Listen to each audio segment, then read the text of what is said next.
Ayun, tapos na tayo maglinis mga parts. Yan, malinis na yan. Ito dyan, mga breeder. Pati dito, ayan, yung mga nawalis natin. Ito na. Malinis na rin dito sa likod. Yan. Ito yan, nagtanggalan natin yung mga ago dyan. So basically, tapos na tayo mag-maintenance. Ito, nalinis ko na yan. Yan, tinapon kasi yung bahog nila. Pero every kwarto, nalinis na natin yan. So magdi-disinfect tayo. Yan.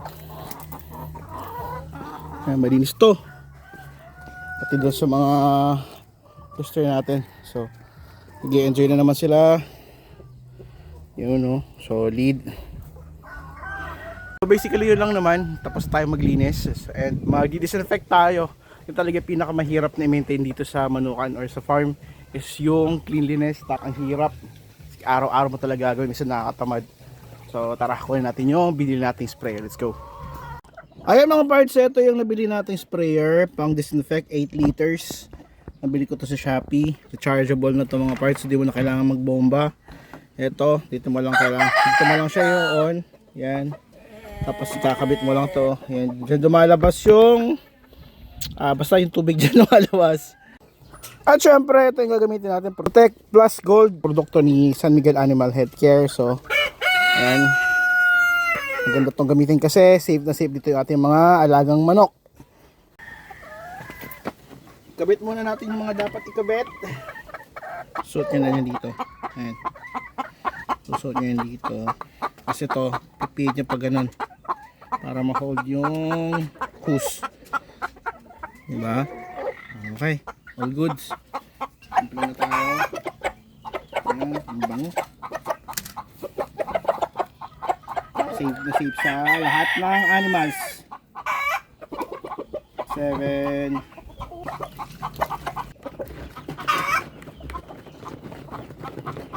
Ang bango. Ito muna. Tingnan natin ito. Fine.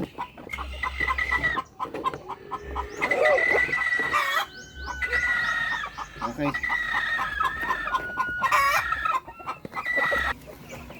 Malalim, siyempre.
First, tapos na tayo dito sa isang dito sa laying house ng ating mga layer syempre.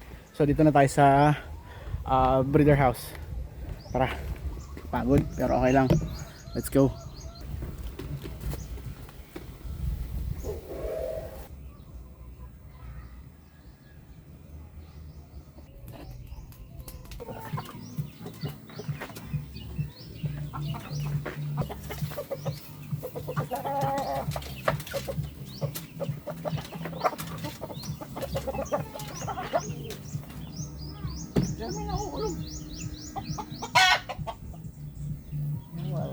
Ulog na.